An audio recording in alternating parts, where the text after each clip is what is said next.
Bonjour à tous, aujourd'hui je suis de retour avec un autre thriller de science-fiction époustouflant intitulé « Other Life ». Attention, spoiler à venir. La scène d'ouverture nous présente le frère et la sœur Amari, fatigués, en combinaison de plongée noire, à la plage. La sœur Ren veut aller nager mais son frère Jared est un peu nerveux car il a peur des tsunamis.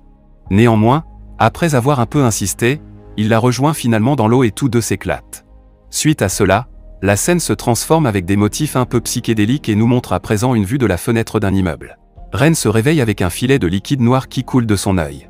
On la voit assise sur le sol avec des récipients de gouttes ophtalmiques en plastique vide.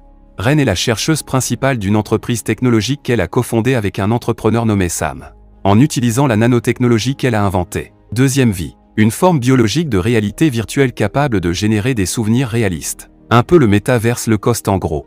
En l'utilisant, il est possible de voyager dans un environnement complètement différent. Le produit n'a pas encore été mis sur le marché et Ren le teste sur elle-même. Elle est généralement supervisée par son collègue Byron Finbar. Cependant, à l'insu des autres, elle teste aussi secrètement le produit sur son frère dans le coma. On apprend alors que Jared s'est noyé accidentellement lors d'une baignade. Plus tard, Ren s'évade lors d'une expérience de snowboard qui consiste à escalader une montagne enneigée et à en redescendre. Cependant, le programme a soudain un problème technique qui fait que l'expérience se répète. À son réveil, Ren découvre qu'elle est immergée dans l'autre monde depuis 6 jours déjà.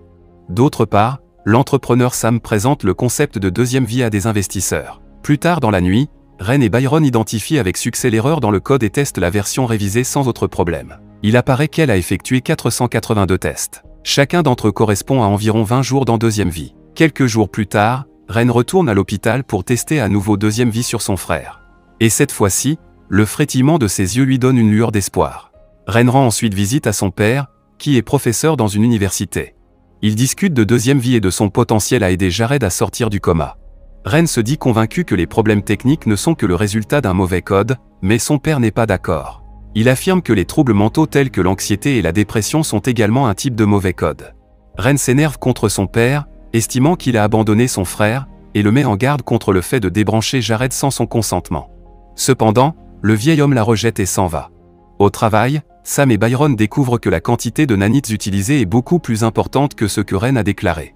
Ils lui demandent quelle simulation elle a effectuée, mais elle ne donne aucun détail, disant qu'il s'agit d'une simulation expérimentale. Après cela, elle sort du bâtiment et tombe sur Danny. Les deux se rencontrent après une longue période d'éloignement et décident de passer du temps ensemble en privé. Comprenez, ils couchent ensemble. Une fois le coït terminé, Ren lui permet de faire du snowboard dans deuxième vie, ce qu'il apprécie beaucoup et on le comprend bien. Après cela, elle retourne au travail tandis que Danny prend un autre collier et l'essaie sans savoir qu'il s'agit du collier expérimental qu'elle a conçu pour Jared. Il est alors pris de violentes crises d'épilepsie et lorsque Ren s'en aperçoit, elle appelle immédiatement le 911. Malheureusement, Danny ne survit pas. Dans la scène suivante, lorsque Sam découvre l'incident, il confronte Ren et l'interroge avec colère sur l'expérience qui a causé la mort de Danny. Il apparaît que toutes les expériences ont été testées et approuvées de manière approfondie, à l'exception de celle-là. Cela provoque un tollé dans les médias et les autorités sont sur le point de fermer l'entreprise. Cependant, Sam ne se laissera pas faire si facilement. Usant de son influence et de son pognon, il conclut un accord dans lequel le gouvernement accepte d'abandonner toutes les charges et en échange Ren devra passer 1 an en isolement dans deuxième vie. Lorsque cette dernière l'apprend, elle est furieuse que Sam ait commercialisé cette idée derrière son dos.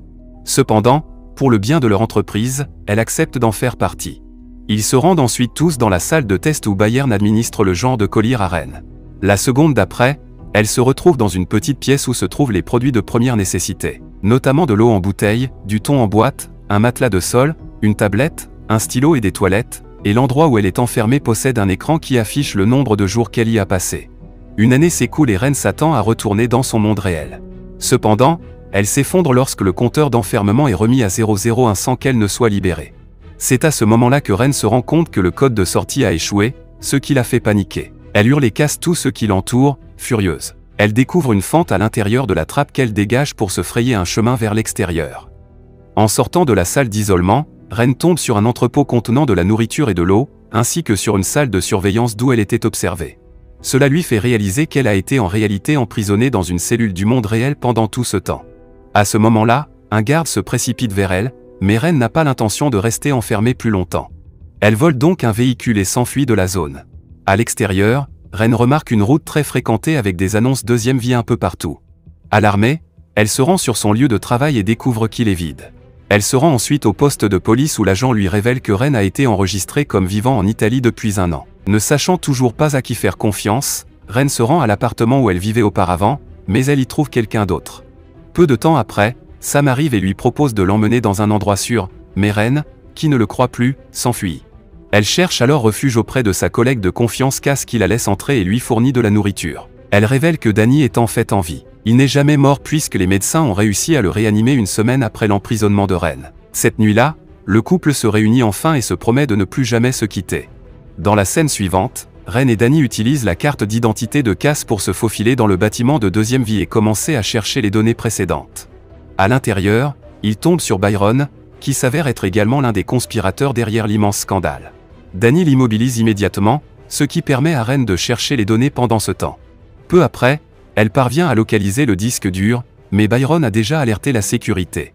Le couple réussit à fuir les lieux et à monter dans une voiture.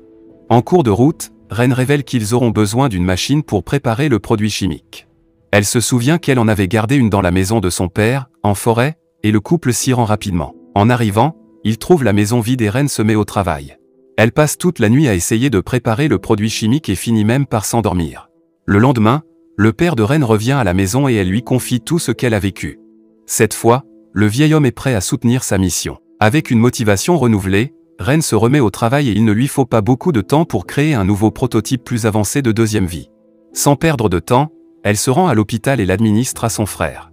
Étonnamment, le produit chimique fonctionne et Jared se réveille, ce qui comble Ren de joie. Cependant, sa joie est de courte durée car le pauvre homme commence soudainement à avoir des crises d'épilepsie. Lorsque la situation s'aggrave, Ren, désemparée, débranche l'appareil et laisse enfin son frère s'éteindre en paix. Au moment où le drame semble terminé, Ren commence à avoir des visions de souvenirs fragmentaires de la salle de test, avec des gens qui crient et Byron qui l'exhorte à s'arrêter et à se réveiller. Il est révélé que sa prétendue évasion faisait partie d'un problème de deuxième vie pendant son année d'emprisonnement. Ce qui signifie que toutes les expériences qu'elle a vécues après son incarcération faisaient également partie d'une expérience interactive de deuxième vie. Ren se retrouve seule sur la plage et s'avance seule dans l'eau, se laissant envahir par les vagues.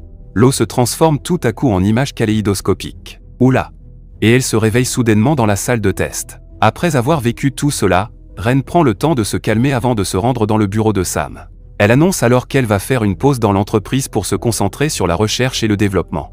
Elle laissera la société à Sam mais gardera le brevet. Byron lui administre de force le produit chimique dans les yeux et la force à entrer dans la même cellule qu'auparavant pour réfléchir un peu. Cependant, cette fois elle fait en sorte que la simulation s'accélère et tourne en boucle et réussit à s'échapper beaucoup plus rapidement. Peu après, elle se réveille seule dans le monde réel. Elle essuie le produit chimique de ses yeux et enferme de force Sam dans la même cellule, le piégeant dans sa propre cellule pendant 1 an. Le film se termine alors qu'elle et son père se rendent à l'hôpital et débranchent le respirateur artificiel de Jared en pleurant. Ren se rend ensuite à la même plage et observe l'océan en se remémorant les bons moments passés avec son défunt frère. C'est pour aujourd'hui, j'espère que cette histoire vous a plu. Abonnez-vous à notre chaîne maintenant, afin de ne jamais manquer nos nouveaux résumés de films à venir.